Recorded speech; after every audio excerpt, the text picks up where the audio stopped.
Hi hello నమస్తే అస్సలాముఅలైకుం friends. నేను ఇవాళ ఫారం కోడితో కర్రీ ఎలా చేయాలో చూపించడానికని స్టార్ట్ చేశాను. అంతకుముందు మీకు మసాలాలు ఏమీ క్లియర్గా చూపించలా అని చెప్పేసి మళ్ళీ చేసి చూపిస్తున్నాను. చూడండి, ఈ జార్లో నేను కొన్ని జీడిపప్పు వేసుకున్నాను. అండ్ నెక్స్ట్ దాంట్లోకి కొంచెం పట్ట 2 లవంగాలు 3 కొంచెం పట్టా వేసుకున్నాను. అండ్ నువ్వులు వచ్చేసి ఒక 4 స్పూన్స్ వేసాను. గసగసాలేమో ఒక 2 స్పూన్స్ వేసాను. తెల్ల నువ్వులు వేసాను నేనైతే. ఇప్పుడు దీన్ని మిక్సీ జార్లో మిక్సీ పట్టేసుకుంటున్నాను. నేను దీన్ని ఫ్రై ఏం చేయనండి, నాకు ఇలా చేస్తేనే కర్రీ టేస్ట్ అనిపించింది. సో అందుకని చెప్పేసి ఫ్రై చేయకుండా జస్ట్ మామూలుగా ఇలాగా పౌడర్ లాగా చేసి ఒక బాక్స్లో ఇలాగా స్టోర్ చేసి పెట్టుకుంటాను. అండ్ నెక్స్ట్ ఇప్పుడు నేను ఫారం కోడిలో పైన స్కిన్ ఉంటుంది కదండి, మ్యాక్సిమం 80% మొత్తం తీసేసానండి. ఇంకా కొన్ని ఎంత లాగినా రావట్లా దానికి పట్టేసి, సో వదిలేసాను. వచ్చినంత వరకు స్కిన్ మొత్తం ఫారం కోడి అంటే మొత్తం రాదు. దీన్నైతే నేను ఒక 5-6 సార్లు బాగా వాష్ చేసేసాను. దాంట్లో ఉన్న డర్టీనెస్ వాటర్ మొత్తం పోయే వరకు మంచిని వాష్ చేసేసి దీన్ని పక్కన పెట్టేసి అప్పుడు కర్రీ స్టార్ట్ చేద్దాం. అండ్ నెక్స్ట్ ఇంకొకటి ఏంటంటే, ఇప్పుడు బాయిలర్ చికెన్ ఎవరు తినట్లేదండి, ఇదే ఎక్కువ తింటున్నారు. ఎందుకని చెప్తే బాయిలర్ చికెన్ తినకూడదని చెప్తున్నారు, ప్లస్ టేస్ట్ కూడా ఉండట్లేదు. నేను చేసిన ఈ ఫారం కోడి చేశారంటే మీరు ఈ స్టైల్లో కనుక అచ్చం నాటుకోడి టేస్ట్ అయితే పక్కా. మసాలాలు ఇలా వేసుకుంటే ముస్లిమ్స్ ఎలా చేసుకుంటారో ఆ స్టైల్లో చేసి చూపిస్తున్నాను ఫ్రెండ్స్. చాలామందికి ముస్లిమ్స్ చేసుకునే చికెన్ గ్రేవీ కర్రీ అంటే ఇష్టం కదా, సో ఫ్రెండ్స్ అందరికీ షేర్ చేద్దామని చెప్పేసి చేస్తున్నాను.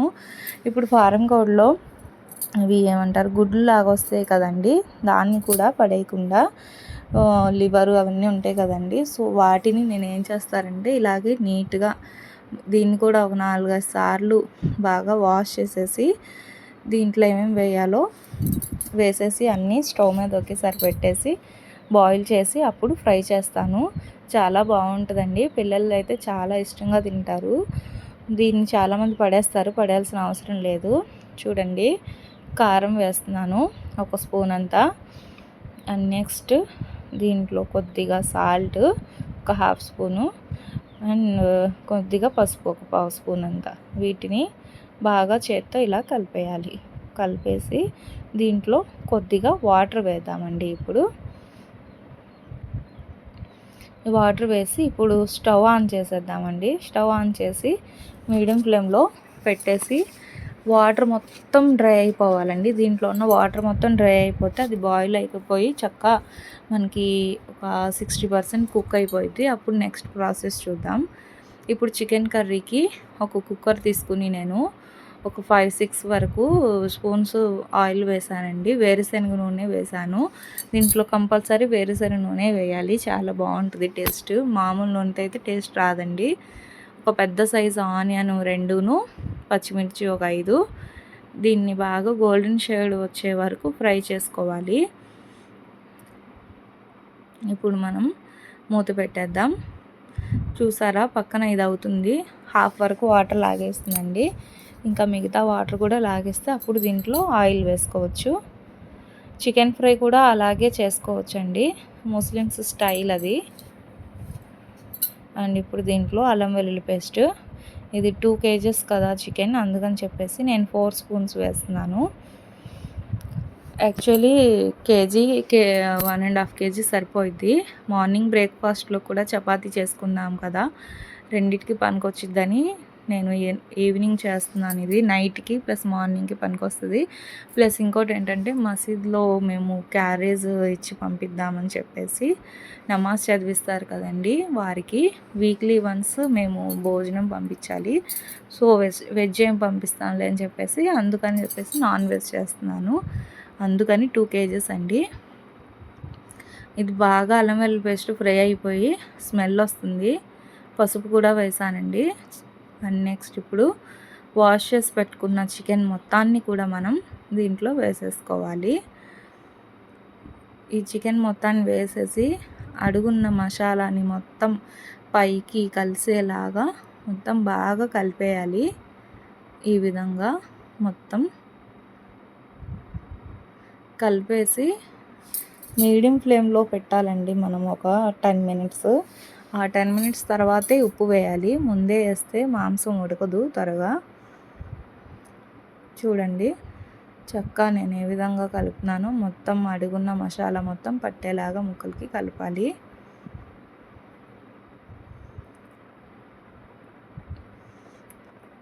అండ్ నెక్స్ట్ ఇప్పుడు మనం మూత పెట్టేద్దాం. ఒక 10 మినిట్స్ అండి మీడియం ఫ్లేమ్లో పెట్టాను. ఈలోపు ఇది చూద్దాం. దీంట్లో ఉన్న వాటర్ అంతా పోయింది. ఆయిల్ కూడా వేసేసాను నేను. ఆయిల్ వేయడం మర్చిపోయానండి మీకు చూపించడం. ఈ కర్రీ చేస్తా ఆయిల్ వేసేసాను వాటర్ లాగానే. ఆయిల్ వేసిన 5 మినిట్స్కి అల్లం వెల్లుల్లి పేస్ట్ వేసాను. దీన్ని ఇలాగ ఫ్రై అవనిద్దాం.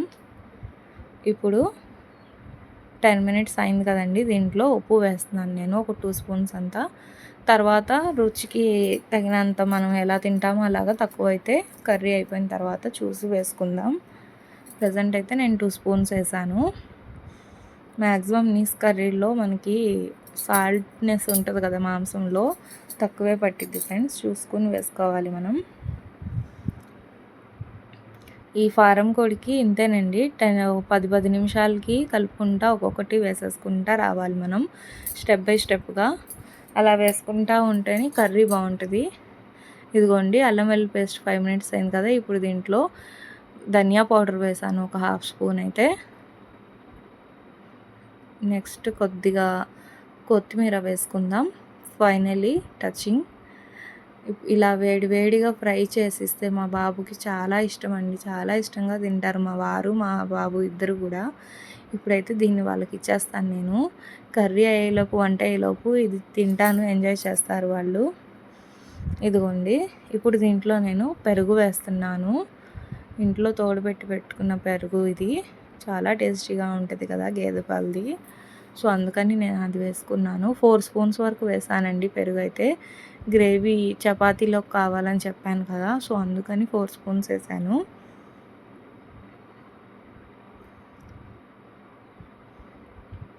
ఈ విధంగా కలిపేసి మళ్ళీ మూత పెట్టేయాలి. ఇలా 10 మినిట్స్కి 5 మినిట్స్కి చూసుకుంటాను మనం. ఇప్పుడు కారం వేసేద్దాం, విజిల్ పెట్టేద్దామండి. దాంట్లో ఉన్న వాటర్ మొత్తం లాగేసి పైకి వచ్చేసింది ఆయిల్. నేను ఒక 3.5 స్పూన్ వేసాను కారం. అండ్ దీంట్లో పౌడర్ చేసుకున్నాను కదండి ఫస్ట్, గసగసాలు, నువ్వులు, జీడిపప్పు. ఆ పౌడర్ని కూడా నేను ఒక 3 స్పూన్స్ వరకు వేసాను. కేజీకి అయితే 1.5 స్పూన్ చాలండి, గ్రేవీ ఎక్కువ కావాలి కదా. అండ్ ధనియా పౌడర్ కూడా వేస్తున్నాను నేను. అది కూడా వచ్చేసి నేను ఒక 3 స్పూన్స్ వేసానండి ధనియా పౌడర్ కూడా. ధనియాల్లో కొద్దిగా లవంగా, కొద్దిగా పట్ట, 2 కొంచెమే వేసి నేను పౌడర్ చేస్తా. ఘాటు ఎక్కువ ఉండదు, అందుకని చెప్పేసి నేను 3 స్పూన్స్ వేసాను. కొంతమంది గరం మసాలా వేస్తారు కదండి, ఘాటు ఎక్కువగా ఉంటుంది. అదైతే 1 స్పూన్ సరిపోయింది ఫ్రెండ్స్.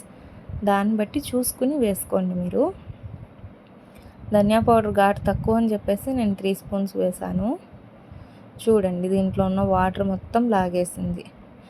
ఈ విధంగా దాంట్లో వాటర్ లాగేస్తే మనకి నీసు వాసన అనేది రాదు, ఏ నీస్ కర్రీకైనా సరే. అప్పుడే మనం నీళ్ళు వేసుకోవాలి. ఈ ఒక లోటాతో వేసేసాను నేను. 3 గ్లాసెస్ వరకు ఉంటుందండి వాటర్. మీరు ఎలా చూసుకోవాలంటే ముక్కలు మునిగేలాగా వాటర్ వేసుకోవాలి. అప్పుడే మనకి కర్రీ అనేది కరెక్ట్గా కుదిరిద్ది. ఇప్పుడు వాటర్ వేసాం కదండి, నేను దీన్ని 10 విజిల్స్ పెడతాను. బాగా ఫ్రై చేస్తాను కాబట్టి 10 పెడితే సరిపోద్ది. చిన్న కుక్కర్ అయితే మీరు 15 విజిల్స్ వరకు పెట్టుకోండి. ముక్కలు మునిగే వరకు వాటర్ వేసుకొని గుర్తుపెట్టుకోండి, లేదంటే అడ్డంకుతుంది. ఈ విధంగా నేను విజిల్స్ ఒక 10 విజిల్స్ పెట్టాను.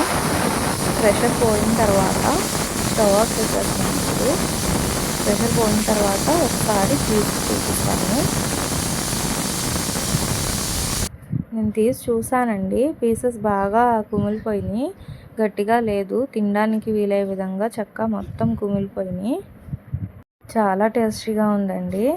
మనకి మూత తీయగానే చక్కగా గుమగుమలాడుతాను. సూపర్ అంటే చాలా టేస్టీగా ఉంది ఫ్రెండ్స్.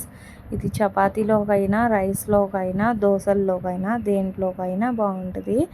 ఫారం కోడి అయితే సూపర్ అంటే సూపర్, అచ్చం నాటుకోడి టేస్టేనండి. నాటుకోడి తిన్న వాళ్ళు ఎవరైనా సరే ఇది తింటే ఇది కూడా అలాగే ఉందని చెప్తారు.